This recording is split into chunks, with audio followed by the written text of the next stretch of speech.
எரேமியா தீர்க்கதரிசன புத்தகம் 13ஆம் அதிகாரத்தை திருப்பிக் கொள்ளுங்கள். எரேமியா தீர்க்கதரிசன புத்தகம் 13ஆம் அதிகாரத்திலே 16ஆம் வசனத்தை வாசித்து அப்பா ஜெபிக்கும்படியாக கேட்கிறேன். நேரமில்லை நமக்கு, வேகமாய் வாசிப்போம். அவர் அந்தகாரத்தை வரப்பண்ணுவதற்கு முன்னும் இருண்ட மலையிலே உங்கள் கால்கள் இடதற்கு முன்னும் நீங்கள் வெளிச்சத்திற்கு காத்திருக்கும் போது அவர் அதை அந்தகாரமும் காரிலுமான மாறப்படுவதற்கு முன்னும் உங்கள் தேவனாகிய கர்த்தருக்கு மகிமை செலுத்துங்கள். கண்களை மூடி ஜெபிப்போம். அப்பா ஜெபிப்பாங்க. Praise the Lord. Thank you Holy Spirit. Thank you Holy Spirit. Thank you Holy Spirit. Thank you Lord. Hallelujah. Glory glory glory glory glory glory. உமக்கு மகிமை, உமக்கு மகிமை, உமக்கு மகிமை ஆண்டவரே. ஆமென் ஆண்டவரே. நன்றி அப்பா, ஸ்தோத்திரம் ஆண்டவரே. ஆமென் ஆண்டவரே, ஸ்தோத்திரம். Amen. Jesus, thank you Holy Spirit. Thank you Holy Spirit. Amen. Amen. Jesus, thank you Lord. Hallelujah. Amen. Hallelujah. Hallelujah. எரேமியா தீர்க்கதரிசன புத்தகம் 13ஆம் அதிகாரத்திலே 16ஆம் அதிகார வசனம் 15 வாசிப்பீர்களானா, நீங்கள் செவி கொடுத்து கேளுங்கள். பரிசுத்த ஆவியானவர் சொல்லுகிறார், நீங்கள் செவி கொடுத்து கேளுங்கள். அப்படின்னா என்ன அர்த்தம்? காது கொடுங்க. வெளிப்படுத்தும் விசேஷத்துல ஆண்டவர் சொல்லுகிறார், காது உள்ளவன் எவனோ காது இருந்தா கேளு, இல்லன்னா விட்டு. நம்ம இஷ்டத்துக்கு தான் விடுறாரு இல்ல. எதனால இப்படி விடுறாருன்னா, நன்மை தீமை அறியத்தக்க கனியை எப்பொழுது ஆதாமும் ஏவாளும் புசித்தார்களோ அப்பொழுதே நமக்கு என்ன தெரிஞ்சு போச்சு, நல்லது ஏறு கெட்டது ஏறு என்று வகையறுக்கிற ஒரு நல்ல ஒரு காரியங்களை நாம் பெற்றுக்கொண்டோம். அதனாலதான் ஆண்டவர் சொல்லுகிறார், செவி கொடுத்து கேளுங்கள், மேட்டின்மையாய் இராதேயுங்கள், கர்த்தர் விளம்பினார். அவர் அந்தகாரத்தை வரப்பண்ணுவதற்கு முன்னும். அப்ப ஏதோ ஒரு சூழ்நிலைகள் தேசத்துக்குள்ளே வரப்போகிறது. எல்லாமே ஆயத்தமாய் இருக்கிறது. தீர்க்க தரிசனங்கள் நிறைவேறி கொண்டு வருகிறது. இங்க எல்லாமே பாருங்க, வரப்போகும் முன்னும் முன்னும் முன்னும் அப்படின்னு சொல்லப்பட்டிருக்கும். அவர் அந்தகாரத்தை வரப்பண்ணுவதற்கு முன்னும் அப்படின்னு என்ன அர்த்தம்? பயங்கரமான ஒரு இருளான காலங்கள் வருகிறதுக்கு முன்னாடி. நம்ம சொல்லுவோம், மழை வரதுக்கு முன்னாடி என்ன பண்ணிடு, மாடிக்கு போய் துணி எடுத்து வந்து ஒரு மேகம் அப்படி வந்துட்டா போதும், இருட்டிட்டா போதும், வெளியே இருக்கிற டவுல் எல்லாம் உள்ள வந்துடும். நிறைய பேர் என்ன பண்ணாங்க, கொடை எடுத்துட்டு போ, அதே போய் இவங்க சொல்றதுல என்ன போயிடுவாங்க, மழையே வராது. ஆண்டவர் சொல்லுகிறார், முன்னாடி முன்னாடி முன்னாடி பயங்கரமான ஒரு அந்தகாரத்தை வரப்பண்ணுவதற்கு முன்னும் இருண்ட மலைகளில் உங்கள் கால்கள் இடறுவதற்கு முன்னும். என்ன அர்த்தம்? ஒரு காலகட்டம் வரும்போது நம்ம என்ன கால்கள் என்ன ஆகுமா, இடருமா. எப்படி, எந்த இடத்துல இடருமா? இருண்ட மலைகளில். அப்படின்னா மலைகள்னா என்ன அர்த்தம் சொல்லுங்க? மலைகள்னா என்ன அர்த்தம்?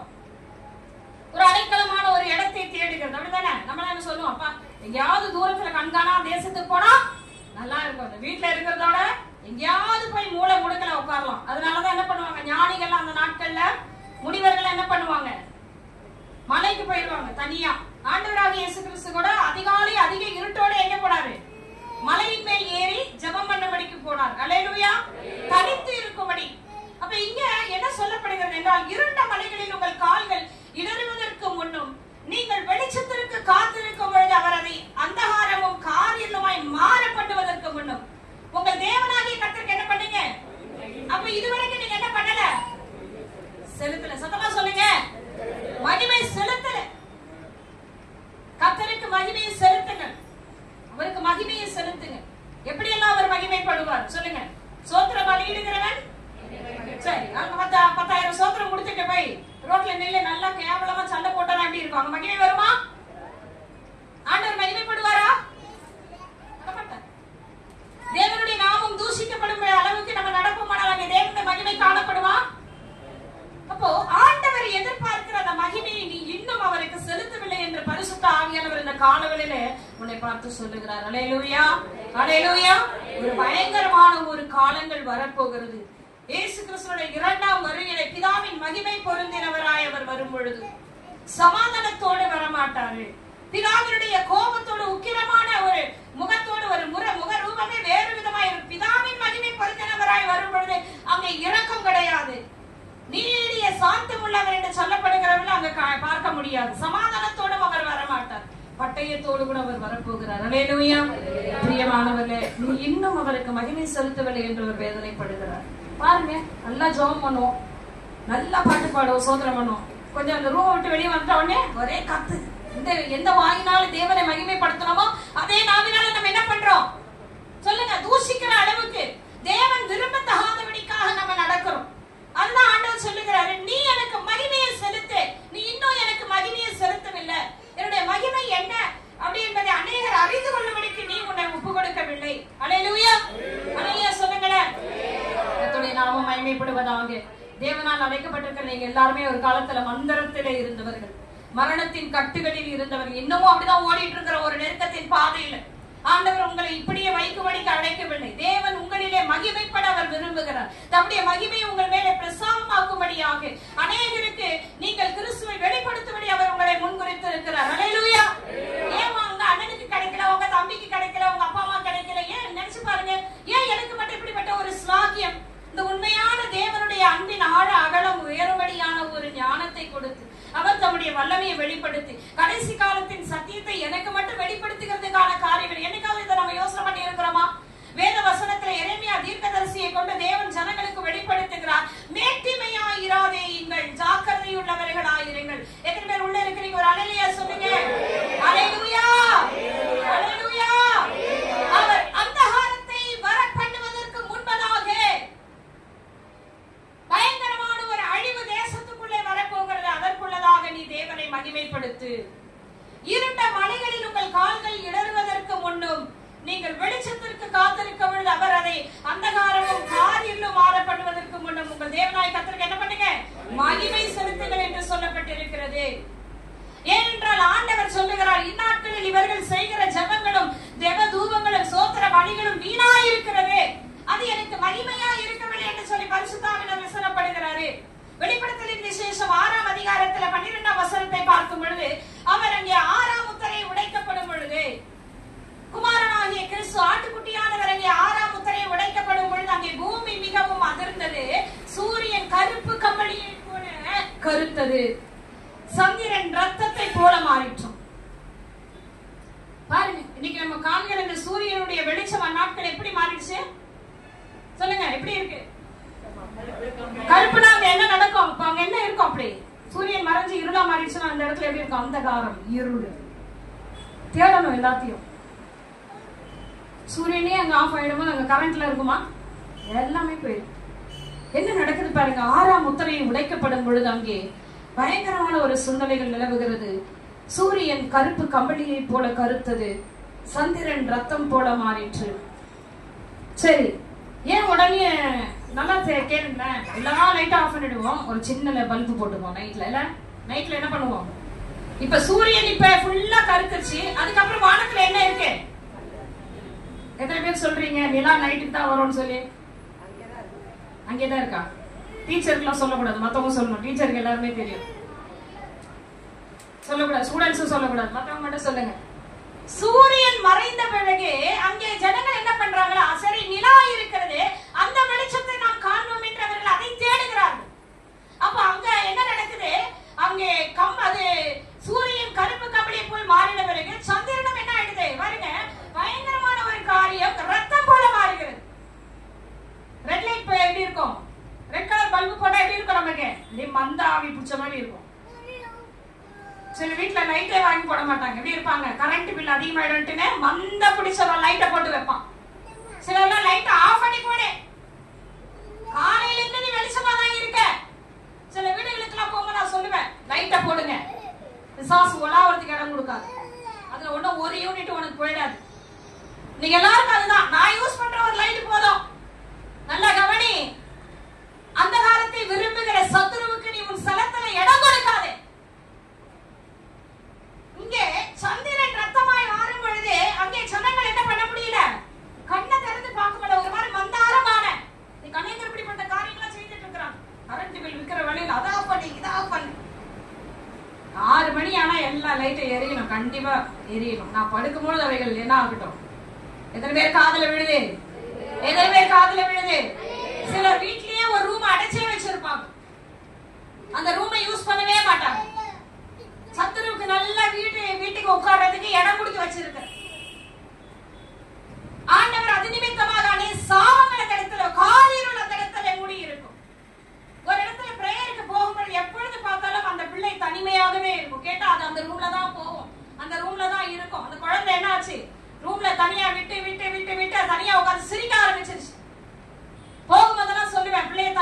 சொல்லாதீங்க. தனியா இல்ல, அவ தனியா இருப்பா, தனியா இருப்பா. நல்லா கவனி அருமையான பெற்றோரே, உன் பிள்ளை தனித்து இருக்கும்படி அறையை உண்டு பண்ணாத. ஜெபிக்கிறதுக்கு ஒரு அறையை உன் சலத்துல நீ ஆயத்தப்படுத்து. இங்க நிறைய பேர் வச்சிருக்காங்க, அது அவன் ரூம், இது இவன் ரூம். எந்த ரூமும் எவனுக்கும் இருக்க கூடாது. எத்தனை பேர் காதுல விழுது? நீ எங்க இருக்கிற அங்க உன் பிள்ளைங்க இருக்கணும். அந்தகாரத்தை, பயங்கரமான ஒரு அந்தாரம், சூரியனுடைய வெளிச்சம் போயிற்று. பிறகு அந்த இடத்திலே சந்திரன் ரத்தமாய் மாறுது. என்ன நடந்தது பாருங்க பூமியிலே. அத்திமரமானது பெருங்காற்றினால் அசைக்கப்படும் பொழுது அதன் காய்கள் உதறுகிறது போல வானத்தின் நட்சத்திரங்கள் என்ன ஆயிடுச்சு? முதல்ல என்ன ஆண்டவர் கட் பண்றாரு? முதல்ல யார் போறா? சூரியன். அடுத்தது இவைகள் எல்லாம் ஆதியாகமம் 1ஆம் அதிகாரத்தில் தேவன் என்ன பண்ணாரு? வெளிச்சத்துக்காக அவர் உண்டாக்கப்பட்டவைகள். ஆண்டவர் எங்க பாரு, எங்க தொடங்கினாரோ அங்க ஸ்டார்ட் பண்றாரு. வெளிச்சம் ஆனா உனக்கு வேணும். நிறைய பேர் சொல்றாங்க விட்டமின் டி குறைவா இருக்கு, நீங்க வெயில்ல போய் நில்லுங்க. வெயில்ல போய் நில்லுங்க. எனக்கு தெரிஞ்ச ஒரு சகோதரி சொன்னாங்க, எனக்கு 17 இருந்தது, இப்ப 64 வந்துருச்சு எனக்கு. ஒரு நாள் ஆண்டவர் இந்த சூரியனை இருளாய் மாற்றுகிற நாட்கள் உண்டு. உன் சரீரத்துக்கு ஏற்றவைகளை பார்க்கிற நீ உன் ஆத்மத்துடைய ரட்சிப்புக்கு ஏதுவான காரியங்களை செய்கிறியா? ஆவியானவர் அதுதான் கேட்கிறார். காலையில 6 மணி ஆயிருந்தா போதும், என்ன பண்ணோம்? ஜாகிங் ஓடு, பச்சை மருந்த குடி, அந்த இலையை சாப்பிடு, இந்த எந்த இலையை சாப்பிட்டாலும் இது சரீரத்துக்கு தான் சேரும். உள்ளான ஆத்துமாவை நீ காப்பாற்றிக் கொள்ள வேண்டும் என்றால் எத்தனை பேர் உள்ள இருக்கிறீங்க? ஒரு அல்லேலூயா சொல்லுங்க. இப்படிப்பட்ட சூழ்நிலைகள் வருகிறதுக்கு முன்பதாக தேவனை மகிமைப்படுத்துகிற வழி இன்னதென்பதை நீ ஆராய்ந்து பார்க்க வேண்டும். அதைத்தான் ஆண்டவர் இங்கே சொல்றார். அடுத்த வசனத்தை வாசிக்க கேட்கிறேன். 14ஆம் வசனத்தை வாசிங்க. வானமும் சுருட்டப்பட்ட புஸ்தகம் போல ஆகி விலகி போயிற்று. புஸ்தகம் போல விலகிற்றோம். எந்த வானங்க? எப்படிங்க அது நடக்கும்? நடக்கும். தீர்க்கதரிசனமாய் சொல்லப்பட்ட வேதத்தில் உள்ள வார்த்தைகள் ஒரு நாளும் ஒழிந்து போகாது. ஒரு நாளும் என்னவாகாது? உலகத்தார் சொல்லலாம் அது இயற்கை என்று. இயற்கை எல்லாம் என்ன அர்த்தம்? தானாவே தோணுச்சு இல்ல. என்றைக்கு அந்த ஆண்டவராகிய இயேசு கிறிஸ்துவை நான் அறிந்து கொண்டேனோ அப்பொழுதே எனக்கு தெரியும் இவைகள் எல்லாம் என் தேவனுடைய சிருஷ்டிப்பாய் இருக்கிறது, என் தேவனுடைய படைப்புகளாய் இருக்கிறது. நாசியின் சுவாசத்தினாலே திரளான சேனைகளை தேவன் உண்டு பண்ணினார். மூக்குல இருக்க வருது பாருங்க, அந்த சுவாசத்துல சர்வ சேனையும் உண்டாக்கப்பட்டதா. அப்ப எவ்வளவு சர்வ வல்லமையுள்ள தேவனை நீ ஆராதித்துக் கொண்டிருக்கிறாய். கவனிங்க, வானம் சுருட்டப்பட்ட புஸ்தகம் போலாகி விலகி போயிற்று. மலைகள் தீவுகள் யாவும் தங்கள் இடங்களை விட்டு என்ன ஆயிடுச்சு? அவங்க இடத்தை விட்டு அது பெயன்று போய்கொண்டு இருக்கிறது. அப்ப பூமியில என்ன நடக்கிறது சொல்லுங்க? ஆண்டவர் முடிவை உண்டு பண்ணும்படியாக அந்த இடத்துல ஒரு பயங்கரமான அந்த 6ஆம் முத்திரை என்னப்போ நடக்குது. பிரியமானவர்களே, ஏதோ வார்த்தையின்படி படிச்சுட்டு போகணும்னு நினைக்காதீங்க. இன்னைக்கு அந்த பூமியில் எப்படிப்பட்டதான சூழ்நிலைகள் வந்து கொண்டு இருக்கிறது. நீ எப்படி இருக்கிற? இன்னைக்கு உன் இருதயத்தில் எவ்வளவு கசப்புகளை வச்சிட்டு இருக்கிற, எவ்வளவு இருதயத்திலான எண்ணங்களை நீ வைத்திருக்கிறாய். ஒரு கொள்ளை நோயை ஆண்டவர் போட்டார். ஒரு சாவு மரணம்னா என்ன நடக்கணும் சொல்லுங்க? இதெல்லாம் ஆமோஸ் தீர்க்கதரிசன புத்தகத்துல சொல்லி இருக்கிறார். ஒரு வீட்டுல மரணம் சம்பவிக்குமானால் அந்த இடத்துல இருக்கிறவங்க எல்லாருமே வந்து ஒப்பாரி வைக்கணும். யாருடைய மரணம் சம்பவித்திருக்கிறதோ அவர்களுடைய சொந்த நெருக்கமானவர்களுக்கு குடிக்க தண்ணி கொடுக்கணுமா. இதெல்லாம் ஆண்டவர் வேதத்துல சொல்லி வச்சிருக்கிறார். தண்ணி கொடுக்கணும், அவங்களுக்கு துக்கம் தொண்டை அடைச்சிடக்கூடாதுன்னு. கொடுக்கறவா இல்லையா? பாத்திருக்கீங்களா நீங்க? அழுகிறவர்களுடைய வேதனையை தீர்க்கும்படிக்கு என்ன பண்ணுவாங்க? கலசத்துல தண்ணீர் கொடுப்பாங்க. பிறகு அந்த பிணத்தை எடுத்து போய் அடக்கம் பண்ணிட்டு சாப்பாடு போடணும். இதெல்லாமே ஆண்டவர் ஆமோஸ் தீர்க்கதரிசன புத்தகத்துல சொல்லி இருக்கிறார். இவைகள் எல்லாம் ஒரு காலத்துல மாறும். உன் துக்கத்தை விசாரிக்க ஒருவர் உன் வீட்டு வாசல்ல வர முடியாது. தண்ணீர் கொடுக்க மாட்டார்கள். ஆகாரம் புசிக்க முடியாது. உன் பிணத்தை கூட என்ன பண்ணிடுவாங்க? நிலத்துக்கு எருவாய் தூக்கி போடுவார்கள். ஜேசிபில எடுத்து போய் புதைச்சாங்க. எத்தனை பேருக்கு தெரியும்? இதெல்லாம் நீங்க டெலிவிஷன்ல பாத்தீங்க. கர்த்தருடைய வேத வசனம் தீர்க்கமாய் நிறைவேறி கொண்டு வருகிற காலத்திலே நாம் இருக்கிறோம். இன்னைக்கு நீ எப்படி இருக்கிற? மனமேட்டின்மை உள்ளவளா இருக்கிறாயா? மற்றவர்களை மன்னிக்க உனக்கு இருதயம் இருக்கிறதா? கர்த்தருக்குள்ளே நீ எப்படி இருக்கிறாய்? தேவனை மகிமைப்படுத்துகிறியா? தேவனை எந்த விதத்துல நீ மகிமைப்படுத்த இருக்கிறாய்? அடுத்தோடு முடியல, அதை எடுத்து வாசிங்க. பூமியினுடைய ராஜாக்களும் பெரியவர்களும் ஐஸ்வர்யவான்களும் சேனை தலைவர்களும் பலவான்களும் அடிமைக்கார யாவரும் சியாதீனர் யாவரும் பர்வதங்களின் குகைகளிலும் கண்மலைகளிலும் என்ன பண்ணிருக்காங்க? எங்க போய் ஒளிஞ்சுக்கிட்டாங்க? ஓடுறாங்க. அலந்து திறந்து ஓடுறாங்க. ஏன்னா என்ன ஆயிடுச்சு? வெளிச்சம் இல்ல, எந்த பக்கம் போறதுன்னு தெரியல. எல்லாம் கீழே விழுது. சூரியன் மறைஞ்சு போச்சு, சந்திரன் மறைஞ்சு போச்சு, நட்சத்திரங்கள் எல்லாம் கீழே விழுது. என்ன நடந்தது பாருங்க. பர்வதங்களையும் கண்மலைகளையும் நோக்கி நீங்கள் எங்கள் மேல் விழுந்து என்ன பண்ணுங்க சொல்லுங்க. சிங்காசனத்தின் மேல் வீற்றிருக்கிறவருடைய முகத்திற்கு அப்ப கூட யாரும் தேடவங்க கிறிஸ்துவை தேடவே. ஆட்டுக்குட்டியானுடைய கோபத்துக்கு எங்களை என்ன பண்ணு மறைச்சுக்கோ. பிரியமானவர்களே, ஆயத்தமா இருந்தவங்க எங்க போனாங்க? இந்த ஒரு வாரத்துல நீங்க எப்படி இருந்தீங்கன்னு ஒரு நிமிஷம் யோசனை பண்ணி பாருங்க. தேவனுடைய பிரசன்னத்தை விட்டு எவ்வளவு விலகினீங்கன்றதை யோசனை பண்ணி பாருங்க. எத்தனை பேரை குறை சொல்லிட்டு இருந்தீங்கன்றதை யோசனை பண்ணி பாருங்க. எத்தனை பேரை பரியாசம் பண்ணிட்டு இருந்தீங்கன்றதை நீங்க யோசனை பண்ணி பாருங்க.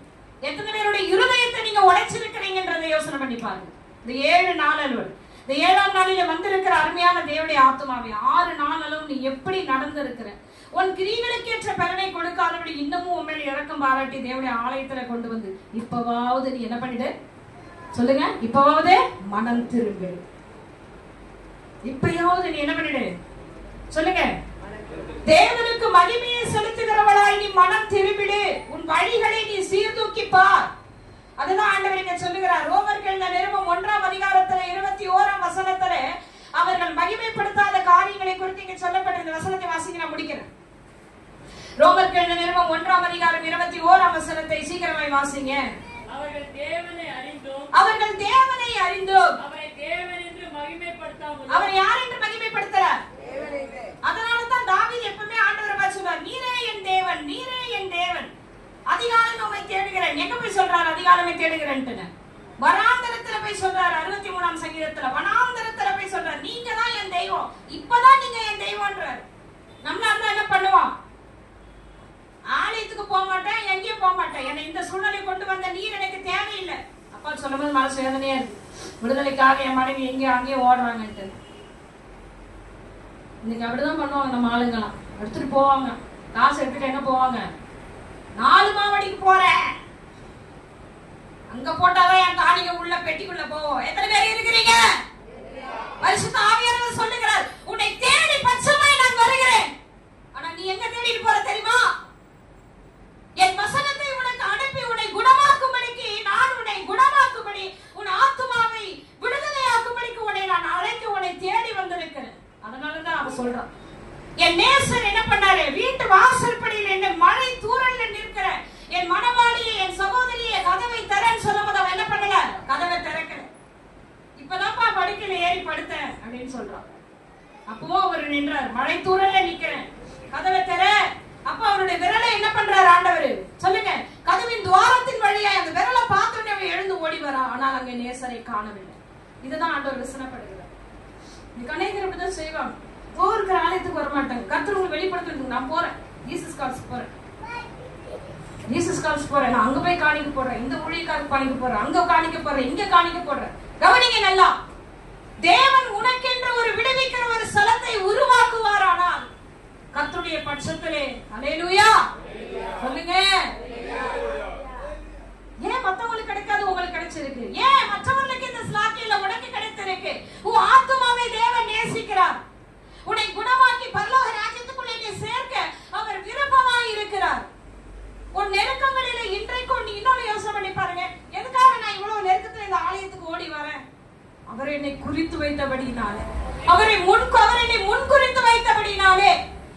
நல்ல கவனிங்க, இந்த சபையில வந்து உட்கார்ந்து வேற எங்கேயுமே போய் உட்கார முடியாது. நான் வேணா சொல்லுவேன், மணிவிடத்துல வேற எந்த இடத்துல அவர்கள் போய் நிற்க முடியும்? ஏன் தெரியுமா? கர்த்தருடைய வார்த்தை உன்னை தேற்றி உன்னை ஆயத்தப்படுத்தி கொண்டு இருக்கிறது. எத்தனை பேர் ஆமென் சொல்றீங்க? அல்லேலூயா, அல்லேலூயா. பயங்கரமான ஒரு நாட்கள் வருகிறது. எல்லாரும் முழங்கால் படியிடும், எல்லாரும் முழங்கால் படியிடும். அவர் அந்த காலத்தை வரப்பண்ணுகிறதற்கு முன்னும் இன்னும் மகிமைப்படுத்தலன்னு தான் சொல்றாரு. நீங்க நினைக்கிறீங்க நான் சோத்திர பண்ணிடுறேன், அவர் பாட்டு பாடுறேன், அவர் ஊழியத்தை செய்யறேன், அப்படி இப்படி இல்ல. தேவன் சொல்லுகிறார், நீ மனமேட்டிமை உள்ளவளா இருக்கிறார்.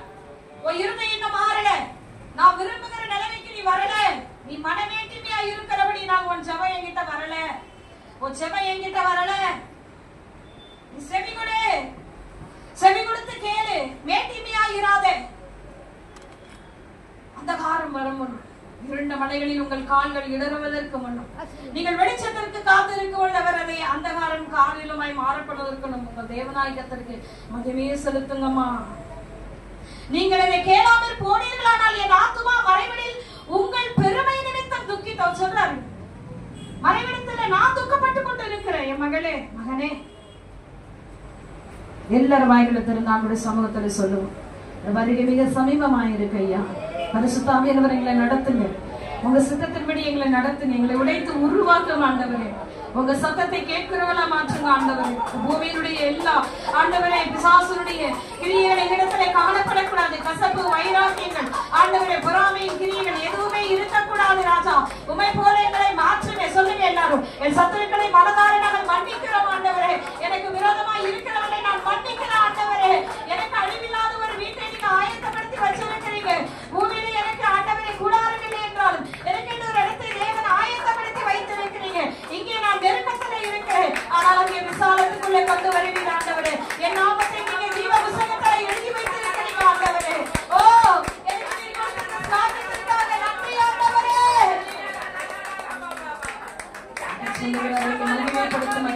என்னை மகிமைப்படுத்து மகளே, என்னை மகிமைப்படுத்து. என் நாமத்தை பிரஸ்தாபப்படுத்துகிற எந்த ஸ்தானத்தில் நான் இறங்கி வந்து உன்னை ஆசீர்வதிப்பேன் என்று சொன்னவர் இதோ உன் நடுவிலே பிரசன்னமாக கொண்டு வைக்கிறார்.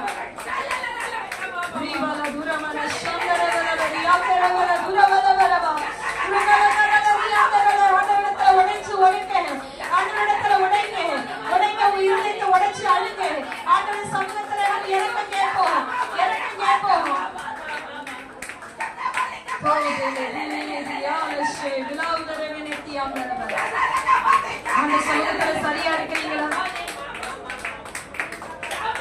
செலுத்த வேண்டிய கணத்தை சரியா செலுத்துறீங்களா?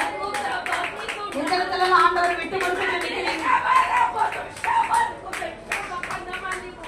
கையின் பிரியாசனத்துல ஆண்டவருக்கு தசோமா கொடுக்குறியா? உனக்கு பலன் கொடுத்தா இருப்பாரு. வேலைக்கு போக பலன் கொடுத்தவருக்கு 10ல ஒரு பங்கு கொடுத்தியா? கைகளினாலே கொடுக்கப்பட்டவர்களை அவருக்கு வழியை செலுத்தினியா?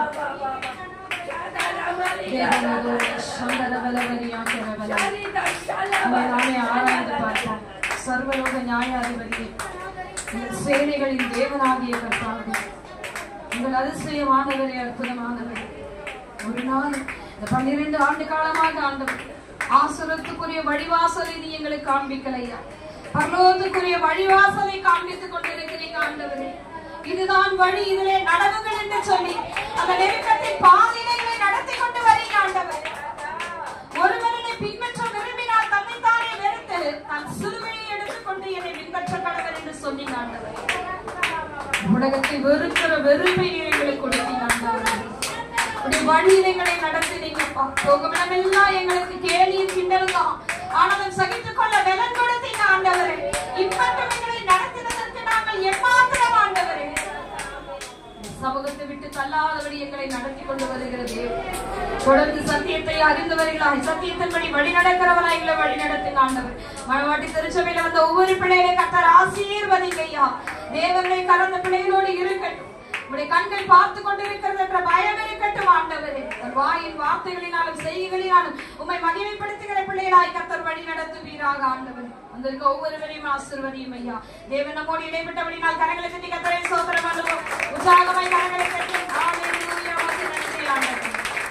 பெரிய காரியங்களை செய்தப்பா. தொடர்ந்து உங்க நாமத்தை மகிமைப்படுத்தும் ஆண்டவரே. ஆமென் ஆமென் ஆமென் ஆமென். அங்கேவரும் எழுந்து நின்று கர்த்தருக்கு என்று காணிக்கை விதைப்போம். மத்தியில் இருக்கிறதால கெட்சியல் வந்து ஒரு பாடல் பாடி ஜெபிப்பார்கள். பேசலாம்.